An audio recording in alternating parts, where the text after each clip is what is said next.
Hello, welcome to another edition of the Charles Report for September 29th.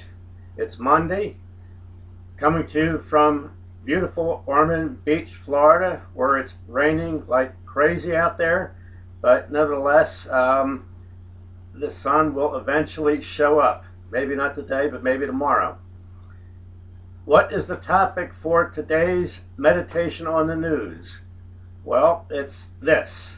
It's something I've thought about and made my mind up about in regard to a thing called the BDS movement. That stands for Boycott, Divest, and Sanction Israel, as a result of the momentous events that occurred there that left over 2,000 civilians murdered, killed, over 500 children, and as much as there seems to be some argument within the ranks of professional Marxists and social revolutionaries, I take great stock in what the World Socialist website and the Socialist Equality Party has to say on this subject, and they reject the boycott, claiming that it will inordinately affect ordinary working people in Israel, and therefore is an unjust something that they refuse to support. For my part, I believe that argument is interesting, but nevertheless, I've compared the situation in Israel and what some people refer to as Greater Israel, includes the occupied territories of Gaza and the West Bank, as very much akin to the apartheid state that formerly existed in South Africa. And one of the things that definitely swung the world over and definitely caused the South African regime to capitulate to a democratic regime that the ANC was seeking, was the boycott, divest, and sanction movement aimed at the apartheid regime in South Africa. So I see this, number one, as at long last a peaceful, nonviolent approach to solving the situation as it exists right now, that in another year or 2 years will lead to another 2,000, possibly even more, we don't know, 3,000 casualties in Gaza, hundreds of innocent children killed. This time it was, I've seen estimates of 500 to 800 children killed. And at long last, Palestinians are beginning to, and the world community is beginning to see that there are better options to solving this problem in the Middle East that's been an irritant since the 1967 war, when these territories were more or less were occupied by the IDF. This is an opportunity at last to use non-violent methods to resolve this situation. And as much as it does involve maybe some personal sacrifice on the part of people, and I understand that, I take a prescription drug that has helped me quite a bit. It's manufactured by Teva Pharmaceuticals, and that's one of the largest pharmaceutical companies in the world, headquartered in Israel. But as I understand it, with operations in the occupied territories, and just to refine this a bit further, the BDS movement is targeting mainly corporations and businesses that do business in the occupied territories of the West Bank and Gaza, not Israeli corporations and businesses generally. So and they put out a list periodically of the companies that they're asking colleges and universities, pension funds, and other entities to divest themselves of. Church groups. The Presbyterian Church has joined the boycott, as well as some other religious organizations here in the United States. So this is a movement whose time has come, and I believe that it is the key to successfully solving the crisis. And insofar as the larger picture in Israel-Palestine, I think the end to the apartheid state will bring about the possibility of a greater Israel project, if you want to use that word or that term, that is in everybody's interest, and disavowing the racist nature of Zionism in the present era. And unfortunately, I believe this is a fact, and a recent book I read on this subject convinced me of this, and it was the book Goliath, Life and Loathing in Greater Israel by Max Blumenthal. And I saw this author, Max Blumenthal, interviewed on Democracy Now!, and that encouraged me to read the book. And after reading this book, I feel that it is absolutely the case that basically Israel has turned into a kind of fascist state where sort of anti-Arab racism exists and is encouraged. But as Mr. Blumenthal made clear in the book, this is not something that is universally accepted by the Jewish population in Israel. As a matter of fact, many people are really turned off and disgusted with the whole situation. And that's why many Israelis have left, and that seems to be a trend these days. There's a peace movement in Israel, and it works in close in harmony with the BDS movement. So this is really something to consider.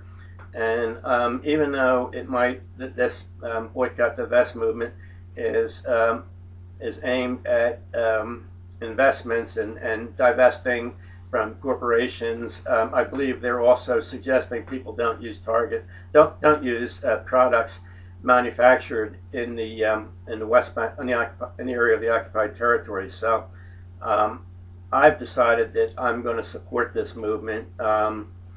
I suppose it's hard for some people to make up their mind on these things without doing a little bit of research.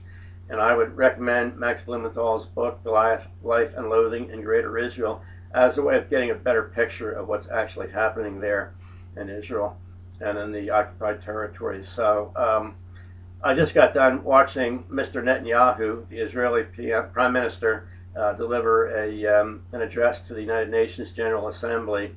And as usual, it was a very well delivered speech, well rehearsed, well written, and no doubt it was an exercise in performance art, in the same way that Obama's speeches are a grand exercise in performance art without any real meaning behind the words. Mr. Netanyahu talked about, well, naturally it was an attack on Iran and an attempt to, more or less demonize that less than ideal and perfect government that exists there. I don't know where in the world perfect governments do exist.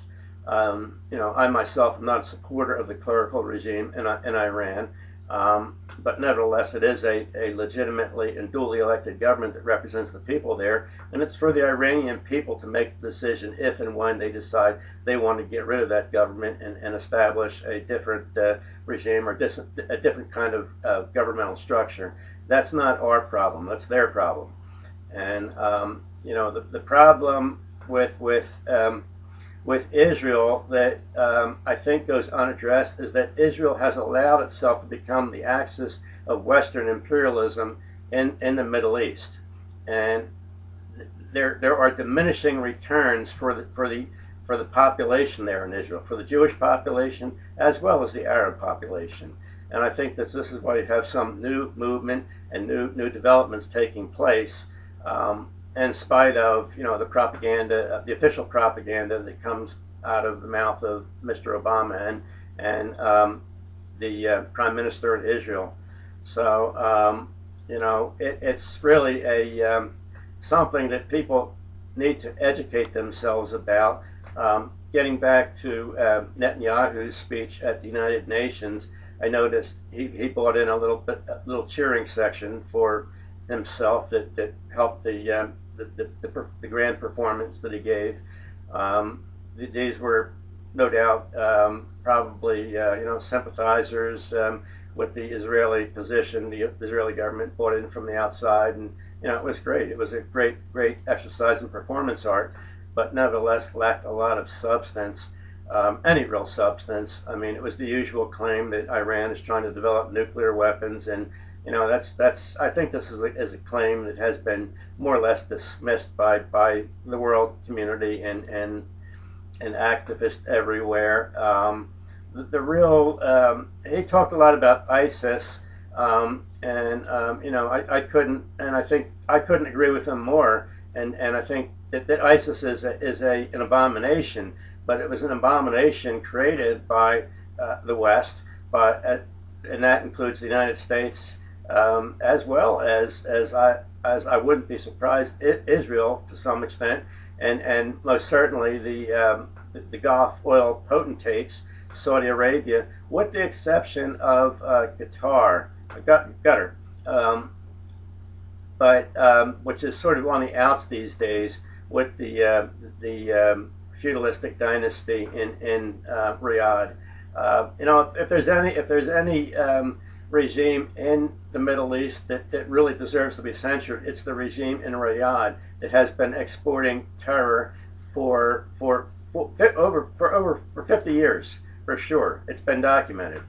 And this originally began with the uprising revolution in Indonesia, and the nearly 1 million Indonesians who were registered communist voters who were liquidated, and with the help of CIA assistance, intelligence reports, etc.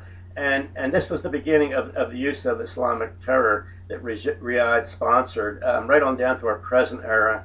And this element, this ISIS element, is basically designed to, number one, liquidate the Assad regime in Syria, as well as contain Iran. And they can bamboozle the American public. The power structure here can bamboozle the American public in regard to what's actually happening there. But unless something's done, we're going to see a massive expansion of the war in the Middle East, and a reintroduction of America's American men and women that are fighting for us into that area of the world, with disastrous consequences, I believe. And what they're pushing for right now is what they want to do is do the same thing with Syria that they did with Iraq, and have control the airspace over Iraq, and basically it's what they call a no-fly zone, and this will necessitate an attack on the air defenses of Syria, and will result, no doubt, in a large number of deaths, and once again will be a war of aggression carried out by the United States in violation of international law.